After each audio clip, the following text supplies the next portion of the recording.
की शुरुआत में हम स्टीवन ग्रैंट को देखते हैं जो अपने घर पे नींद से उठता है और हम देखते हैं उसे खुद को जंजीरों से बांधा होता है। वो जंजीर निकालता है और अपने काम करने के बाद वो अपने ऑफिस के लिए निकलता है। वो लंदन म्यूजियम में काम किया करता था। वहाँ पे काम निपटाने के बाद शाम में जाने से पहले वो डिलीन से मिलता है जिसे वो काफी पसंद करता था और इसीलिए वो अगले दिन यानी सैटरडे को उसको डेट के लिए इनवाइट करता है। वो भी हाँ कहती है। अब ये घर चला जाता है। स्टीवन हमेशा एक स्टेचू से बात किया करता था और यहाँ पे हमें समझ आता है कि इसके साथ क्या हो रहा है। वो कहता है मैं हर रात जब सोता हूँ तब सोने के बाद मैं किसी दूसरी दुनिया में जाता हूँ। मुझे कुछ भी नहीं होता, मैं कहाँ जाता हूँ, क्या करता हूँ, मुझे कुछ भी नहीं पता। अगर कोई भी ये सुनेगा तो मुझे पागल समझेंगे। और घर आने पर हम देखते हैं दरवाजे पर वापस से टेप लगाकर पैरों को जंजीरों से बांधकर अपने बेड पर लेट जाता है और इजिप्ट के बारे में वो पढ़ना शुरू कर देता है। अब किताब पढ़ते पढ़ते उसे नींद आ जाती है और अगले ही पल में उसकी आँख एक पहाड़ी मैदान पर खुलती है। ये जगह ऑस्ट्रियन एल्प्स नाम का टाउन थी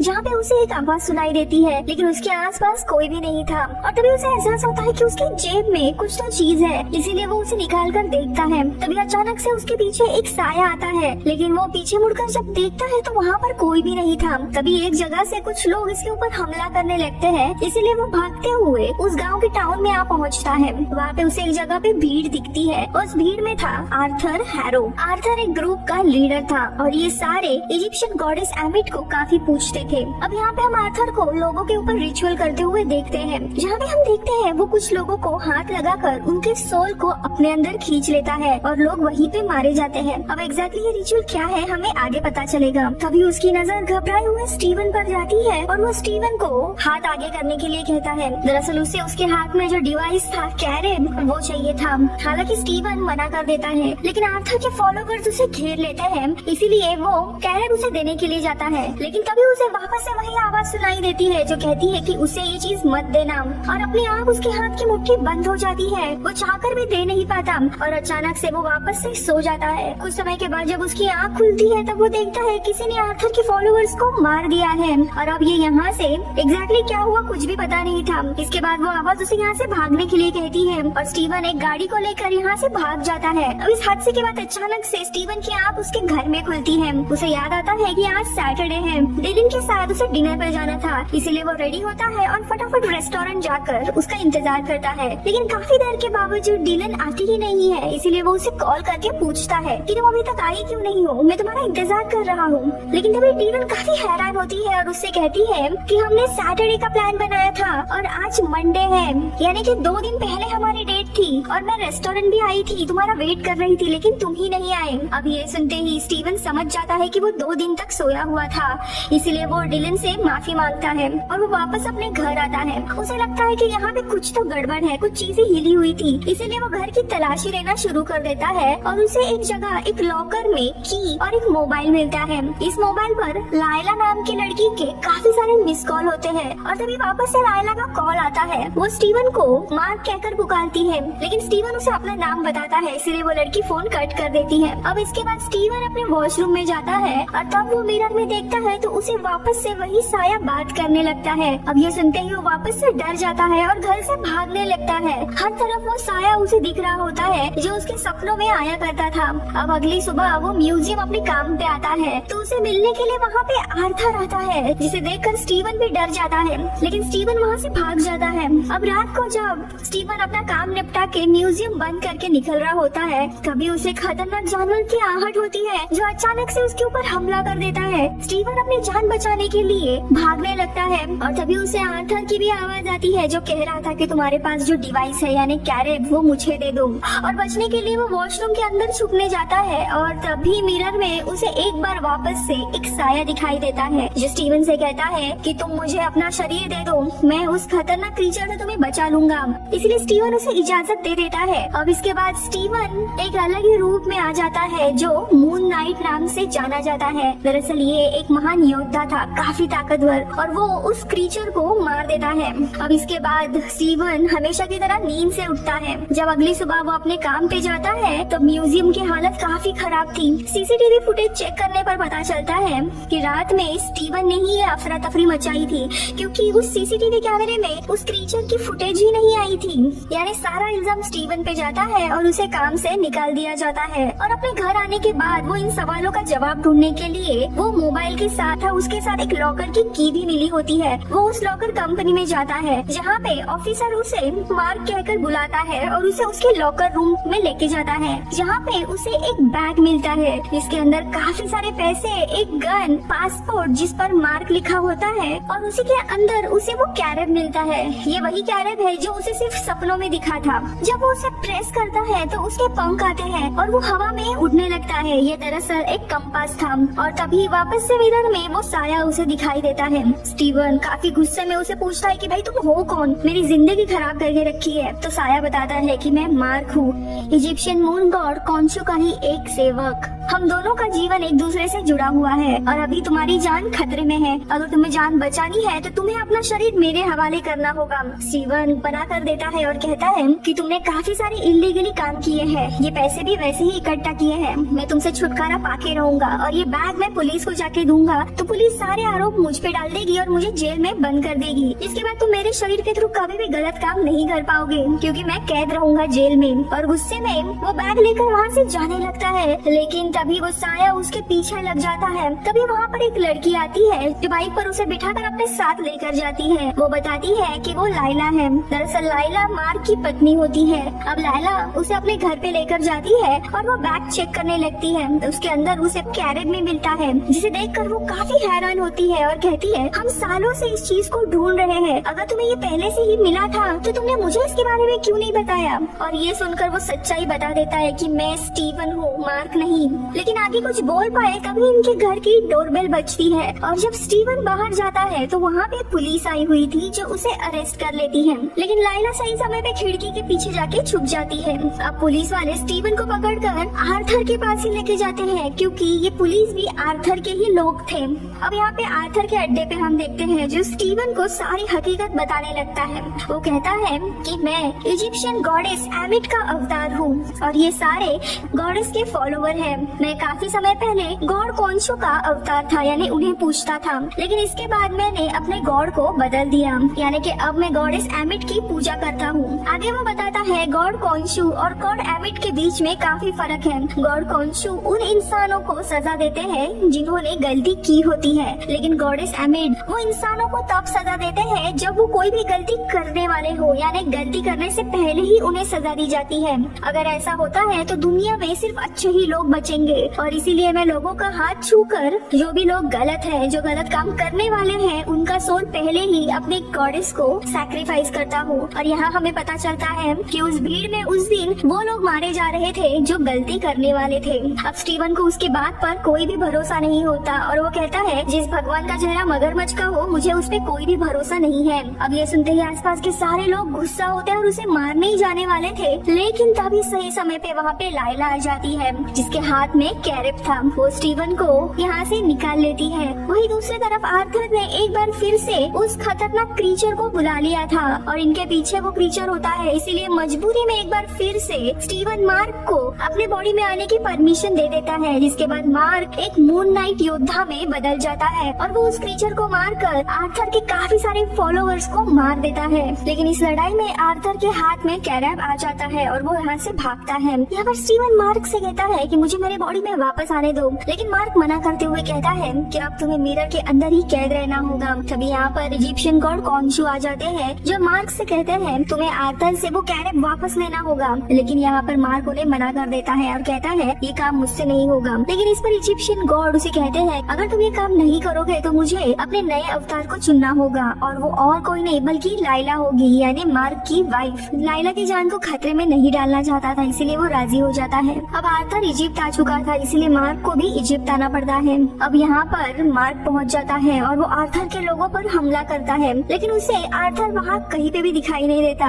और वो एक आदमी को पकड़कर उससे पूछता है कि आर्थर कहाँ है बताओ, लेकिन वो आदमी अपनी रस्सी काट के जान ले लेता है, लेकिन आर्थर कहाँ है ये बताता नहीं है। इसके बाद मार्क गॉड कॉन्शु के पास जाकर उन्हें बताता है कि आर्थर कहाँ पे उसका कुछ भी पता नहीं चल रहा है और तभी गॉड कॉन्शु चांद पर ग्रहण लगाकर सारे उनके अवतारों को समन करते हैं। गॉड कॉन्शु के जितने भी अवतार हुए थे वो टेम्पल में आते हैं। अब यहाँ पे आर्थर भी किसी जमाने में गॉड कॉन्शु का अवतार हुआ करता था, इसीलिए वो भी आता है। अब यहाँ पे मार्क उसके ऊपर आरोप लगाता है कि उसके पास कैरेब है जिससे वो गॉडेस एमिट को जिंदा करना चाहता है। अब यहाँ पे मार्क के पास कोई भी सबूत नहीं था, इसीलिए जितने भी गॉड होते हैं जो कॉन्शु के अवतार हुए हैं उन्हें गुस्सा आता है और वो मार्क से कहते हैं कि आज के बाद तुमने इन गॉड्स को गलत तरीके से समन किया या बिना सबूत के हमें बुलाया तो हम तुम्हें पत्थर का बना देंगे। और अब इसके बाद ये सब लोग यहाँ से चले जाते हैं। लेकिन यहाँ पे एक गॉडेस मार्क को कहती है कि अगर तुम जो कह रहे हो वो सच है तो दुनिया पर आफत आ सकती है, इसलिए मैं तुम्हारी मदद करूंगी। और वो आर्थर से कहती है कि तुम्हें सबसे पहले गॉडेस एमिट के मकबरे को ढूंढना होगा,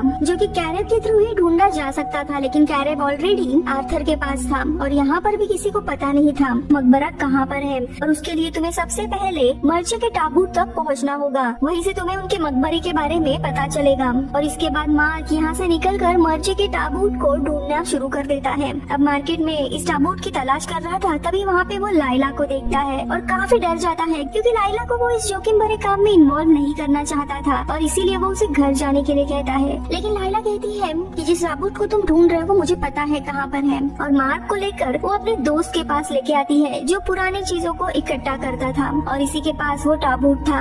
अब मार्क टाबूत में देखता है जहाँ पे उसे कुछ एंशिएंट लिखावट दिखाई देती है जो मार्क को पता नहीं चलता, इसीलिए वो अपने दूसरे रूप यानी स्टीवन वो उसे पूछता है कि क्या ये लिखावट तुम्हें पता है। पर इससे पहले कि स्टीवन कुछ भी बता पाए आर्थर वहाँ पे आकर उसके लोग इस टाबूत को नष्ट कर देते हैं। लेकिन तभी मार्क मून नाइट योद्धा में बदल जाता है और आर्थर के सभी लोगों को एक एक करके मार देता है। इसके बाद यहाँ पर जो टाबूत के टुकड़े होते हैं वो उन्हें लेकर एक जगह पे आ जाता है और इन सारे टुकड़ों को जोड़ने पर उन्हें काफी सारी तारों की जानकारी दिखाई देती है, इसलिए मार्क स्टीवन को लाता है। स्टीवन उन तारों को पढ़कर समझ जाता है कि ये मैप आज से 2000 साल पहले बना था और तब आकाश के तारों की स्थिति कुछ और थी। और यहाँ पर गॉड कॉन्शु आते हैं और वो कहते हैं मैं इसमें तुम्हारी मदद कर सकता हूँ और आकाश की स्थिति को 2000 साल पहले जैसे थे वैसा बदल सकता हूँ, लेकिन मैं उन नियमों के खिलाफ जा रहा हूँ और इसी के कारण बाकी के गॉड मुझे सजा देकर पत्थर का बनाएंगे। और ऐसा कहते ही गॉड कॉन्शु पूरे आकाश की स्थिति को बदल देते हैं और आज से 2000 साल पहले इन्हें लेके जाते हैं, जिस वजह से बाकी के गॉड्स आकर गॉड कॉन्शु को पत्थर का बना देते हैं। और अब लाइला और स्टीवन 2000 साल पहले पहुंच चुके थे और इन तारों को देखकर उन्हें पता चल जाता है कि एमिट का मकबरा कहाँ पर है।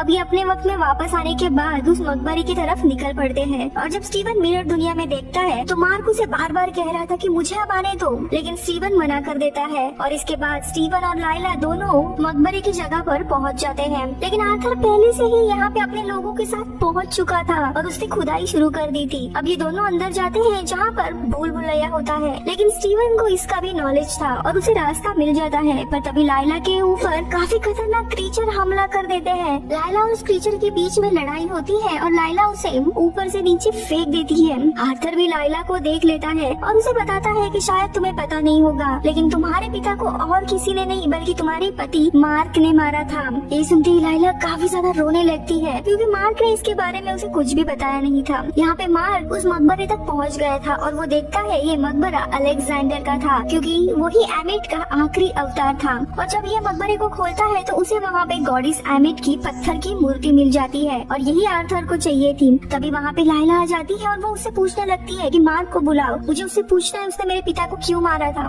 लेकिन तभी वहाँ पे आर्थर और उसके लोग पहुँच जाते हैं और वो स्टीवन को शूट करके मार देते हैं, जिससे वो मारा जाता है। जिसके बाद आर्थर और उसके लोग उस मूर्ति को लेकर चले जाते हैं। लाइला जो वहाँ पे छुप के ये देख रही थी वो आर्थर का पीछा करती है। वे लोग अब देवताओं के पिरामिड में आते हैं जहाँ पे बाकी भी देवता होते हैं जो इसे देख लेते हैं और अब तक समझ गए थे, इसलिए सारे देवता उसके ऊपर अटैक करने आते हैं, लेकिन आर्थर उन सबको मार देता है। वही दूसरी तरफ हम स्टीवन को देखते हैं जो एक मेंटल असाइलम में उठता है। ये एक ऐसी जगह थी जहाँ पे इंसान की आत्मा हेवन और अर्थ के बीच में फंसी हुई थी।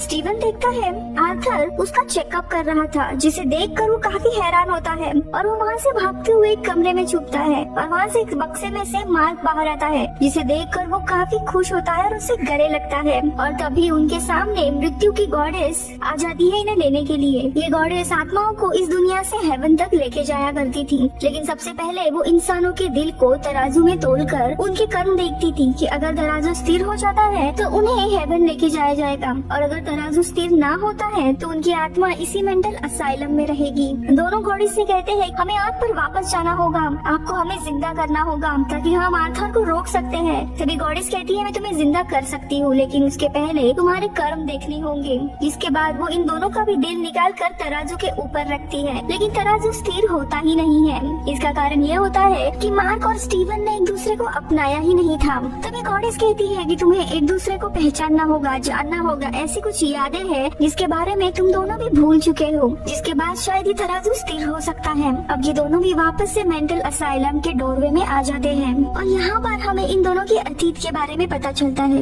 इन दोनों में से मार्क ये रियल पर्सन है जिसे मल्टीपल पर्सनालिटी डिसऑर्डर था और स्टीवन उसकी एक पर्सनालिटी थी। बचपन में मार्क और उसका भाई रैंडल जब खेलने के लिए गए थे तब उसका छोटा भाई एक एक्सीडेंट में मारा गया था। अब यहाँ पे मार्क की माँ मार्क को ही इसका जिम्मेदार मानती थी, जिसके चलते वो उसे काफी मारपीट और अब्यूज किया करती थी और इस ट्रॉमा से खुद को प्रोटेक्ट करने के लिए ही उसके दिमाग ने स्टीवन की पर्सनालिटी बनाई थी। अब यहाँ पे स्टीवन को ये सारी मेमोरीज देखकर पता चलने लगता है कि वो भी एक पर्सनालिटी है और मार्क रियल पर्सन है। ये लोग एक रूम में जाते हैं जहाँ पे मार्क ने काफी सारे क्रिमिनल्स को मारा था और उनके शव होते हैं वहाँ पर। फिर वो अपने छोटे भाई रैंडल का भी शव देखता है, यानी कि अभी भी मार्क उसके जाने के लिए खुद को ही जिम्मेदार मानता है। मार्क और रैंडल दोनों भी काफी क्लोज भाई हुआ करते थे। दोनों का भी एक फेवरेट कार्टून कैरेक्टर था जो कि आर्कियोलॉजिस्ट था जो हमेशा एडवेंचर पे जाया करता था। और जब मार्क के दिमाग ने स्टीवन की पर्सनैलिटी बनाई थी तब इसी आर्कियोलॉजिस्ट की इमेजिनेशन यूज की थी, जहाँ पे स्टीवन को भी मशहूर गाइड बनना था और एडवेंचर पे जाना था और इसीलिए वो म्यूजियम में काम किया करता था। अब यहाँ पे स्टीवन को रियल लाइफ में लग रहा था कि वो अपने माँ से काफी करीब है, उसकी माँ भी उसे काफी प्यार करती है और इसीलिए इनिशियल एपिसोड्स में वो अक्सर अपने माँ से बात करता था। लेकिन ये इसीलिए होता है मार्क को असल जिंदगी में अपने माँ का प्यार नहीं मिल सका था, इसीलिए उसके दिमाग में स्टीवन के थ्रू अपने माँ से करीबी रिलेशन जोड़ा। लेकिन असल में स्टीवन कभी भी अपने माँ को कॉल ही नहीं करता था क्योंकि माँ का कुछ ही महीनों पहले देहांत हुआ था और इसी कारण से स्टीवन की पर्सनालिटी कंट्रोल में आ रही थी। अब ये सुनते ही स्टीवन बहुत ही टूट जाता है। दरअसल माँ के देहांत के बाद उसके पिता और वो अपनी माँ को श्रद्धांजलि देने के लिए जा रहे थे, लेकिन मार्क काफी हिचकिचा रहा था और वो काफी रो पड़ता है और इस स्ट्रेस को उसका दिमाग झेल नहीं पाता और तभी स्टीवन कंट्रोल में आने लगता है। स्टीवन के लिए उसकी माँ अभी भी जिंदा थी और उनके साथ काफी अच्छा रिलेशन था। अब स्टीवन को आगे ये भी पता चलता है कि कैसे गॉड कॉन्शू को मार्क के मल्टीपल पर्सनालिटी डिसऑर्डर के बारे में पता है और वो उसे जानबूझकर ब्लैकमेल करके अपना काम करवा रहे थे, क्योंकि मार्क ने अगर वैसा नहीं किया तो वो लाइला जिसे मार्क प्यार करता है उसे अपना अवतार बनाएगा और मार्क भी ना चाहते हुए ये चीजें अपनाता है क्योंकि उसे अभी भी गिल्ट था कि उसी ने अपने भाई को मारा है और इस चीजों से हटने के लिए वो अच्छा काम कर रहा है यही उसे लगता है, लेकिन असल में वो गॉड कॉन्शू के एक जाल में फंसे जा रहा था। अब इन सारे रियलाइजेशन के बाद मार्क और स्टीवन एक दूसरे को गले लगाते हैं, वो एक दूसरे को समझने लगते हैं और वो वापस नाव में आते हैं, लेकिन तब तक इनकी नाव बहुत आगे जा चुकी थी, इसीलिए यहाँ पर जो भी बुरी शक्तियाँ होती है वो इनके ऊपर हमला करना शुरू कर देती है और दोनों भी मिलकर इनसे लड़ते हैं। लेकिन इस लड़ाई के दौरान स्टीवन नाव से नीचे गिर जाता है, जिसके बाद वो पत्थर का बन जाता है। साथ ही मार्क को दिखाया जाता है जिसने सफर पूरा कर लिया था और वो हेवन तक पहुँच चुका था, लेकिन उसे लग रहा होता है कि वो स्टीवन के बिना अधूरा है, इसीलिए वो हेवन से निकलकर स्टीवन के पास पहुँच जाता है। वो उसका हाथ पकड़ता है और खुद भी पत्थर का बन जाता है और इसके बाद गॉडेस समझ जाती है कि इन्होंने एक दूसरे को एक्सेप्ट किया है, इसीलिए वो खुश होती है और दोनों को वापस से जिंदा कर लेती है। उनके पास अब गॉड कॉन्शू की कोई भी शक्तियाँ नहीं थी। वही हम आर्थर को देखते हैं, वो देवताओं के जितने भी अवतार हुए थे उन सबको मार देता है और साथ ही गॉडेस एमिट की मूर्ति को तोड़कर उन्हें आजाद कर देता है, जिसके बाद गॉडेस एमिट जो कि बहुत ही शक्तिशाली होती है वो आर्थर को अपना नया अवतार बना लेती है। अब लाइला यहाँ तक पहुँच गई थी और छुपकर ये सब कुछ देख रही होती है और तभी उसे गॉड कॉन्शू की पत्थर की मूर्ति भी मिल जाती है, जिसे वो तोड़कर उन्हें भी आजाद कर देती है। अब गॉड कॉन्शू को पता चल जाता है कि मार्क और स्टीवन जिंदा नहीं है, इसीलिए वो लाइला से कहते हैं कि तुम्हें ही मेरा अगला अवतार बनना होगा, लेकिन लाइला मना कर देती है। इसके बाद गॉड कॉन्शू खुद एमिट के पास उससे लड़ने के लिए जाते हैं और उसे चुनौती देते हैं, लेकिन इस लड़ाई में गॉडेस एमिट काफी ताकतवर होती है जो कॉन्शू को एक ही पल में कुचल देती है। यहीं पर एक देवता के अवतार दिखाया जाता है और वो मरने से पहले लाइला को बताते हैं कि गॉडेस एमिट को अगर मारना है तो काफी सारे गॉड्स के अवतार की जरूरत होगी, तुम्हें भी अब गॉड बनना चाहिए। अब लाइला को एहसास होता है कि इस लड़ाई में उसे भी हिस्सा लेना होगा और इसीलिए वो मृत्यु की गॉडेस की अवतार बन जाती है और उसमें भी काफी सारी शक्तियाँ आ जाती है। तो वही दूसरी जगह स्टीवन और मार्क दोबारा जिंदा हो गए थे। ये बात गॉड कॉन्शु को पता चल जाती है और वो उनके पास आके वापस से उन्हें मूनलाइट बनने के लिए कहते हैं, लेकिन वो दोनों भी मना करते हैं क्योंकि गॉड उन्हें काफी मैनिपुलेट कर रहा था। लेकिन कॉन्शु कहते हैं कि तुम एक बार आर्थर को पकड़वा दो, उसके बाद मैं तुम्हें आजाद कर दूंगा, जिसके लिए वे दोनों भी मान जाते हैं और कॉन्शु उनकी शक्तियाँ दोबारा उन्हें दे देते हैं, जिससे मार्क और स्टीवन उन दोनों की भी शक्तियाँ बढ़ जाती है। वही आर्थर को दिखाया जाता है जो गॉडेस एमिट के साथ एक पिरामिड के यहाँ पे पहुँच गया था और इस दुनिया में जितने भी लोग होते हैं जो कोई भी गुनाह करने वाले होते हैं, उन्हें परख कर उन्हें ये लोग सजा के तौर पे मार देते हैं और गॉडेस एमिट उन सब की सोल अपने अंदर समा लेती है, जिसके कारण उसकी शक्तियाँ और भी बढ़ रही थी। और तब तक वहाँ पे गॉड कॉन्शु, मार्क और स्टीवन एज अ मूनलाइट के योद्धा में बदल कर वहाँ पे पहुँच जाते हैं और वो आर्थर से लड़ने लगते हैं। वही गॉड कॉन्शु और एमिट के बीच में भी लड़ाई शुरू होती है। यहाँ पे एमिट कॉन्शु के ऊपर भारी पड़ती है तो ये आर्थर भी मूनलाइट के ऊपर काफी भारी पड़ रहा था और वो लड़ाई हारने वाला था। लेकिन तभी वहाँ पर लाइला आ जाती है जिसके पास गॉडेस ऑफ डेथ की पावर होती है और वो आर्थर को काफी मारती है और उसे जख्मी कर देती है। लाइला को पता होता है कि आर्थर को कैसे मारना है और वो आर्थर को वापस से पिरामिड में लेकर आती है, जहाँ पे वो एक रिचुअल परफॉर्म करती है, जिसके कारण वो गॉडेस एमिट को भी आर्थर के शरीर में ट्रैप कर देती है। इसके बाद कॉन्शु मार्क से कहता है कि इसे कोई भी गॉड का अवतार ही मार सकता है और तुम्हें इसे मारना होगा, लेकिन मार्क मना कर देता है, कहता है कि मैंने तुम्हारा काम कर दिया है, इसे पकड़ दिया है, मुझे अब तुम्हारे इन सारे कामों से और सारे अवतार से आजाद कर दो। अब गॉड कॉन्शु भी अपने वादे के मुताबिक लाइला और मार्क दोनों को भी गॉड के अवतार से आजाद कर देते हैं, जिसके बाद इन दोनों की भी आँख खुलती है अपने नॉर्मल दुनिया में, जहाँ पर वो दोनों पूरी तरीके से अपने नॉर्मल जिंदगी जी रहे थे। वही हमें आर्थर को दिखाया जाता है जो अर्थ और हेवन के बीच में जो मेंटल असाइलम में था वहाँ फंसा था, जहाँ पर एक आदमी आकर उसे अपने साथ बाहर एक गाड़ी में लेकर जाता है और इस गाड़ी में गॉड कॉन्शु होते हैं और वो आर्थर को बताते हैं कि जो आदमी यहाँ पे तुम्हें लेके आया है वो और कोई नहीं बल्कि मार्क की ही एक और पर्सनालिटी है, जिसके बारे में ना तो मार्क जानता है और ना ही स्टीवन। उसका नाम जेक है, यानी कि यहाँ पे गॉड कॉन्शु ने मार्क को वापस से फंसा के एक पर्सनालिटी तैयार की थी और स्टीवन और मार्क दोनों को भी इसके बारे में कुछ भी पता नहीं था। इसके बाद जेक आर्थर को मार देता है, जिससे गॉडेस एमिट की भी मौत हो जाती है। यानी गॉड ने अपने कामों के लिए अब एक उसकी नई पर्सनालिटी यानी जेक को जन्म दिया था। यानी मार्क अभी भी कॉन्शु के जाल में फंसा हुआ था और इसी के साथ ये सीरीज खत्म होती है। आई होप मेरा एक्सप्लेनेशन आपको अच्छा लगा होगा। मैं मिलूंगी अगले वीडियो में। Bye bye.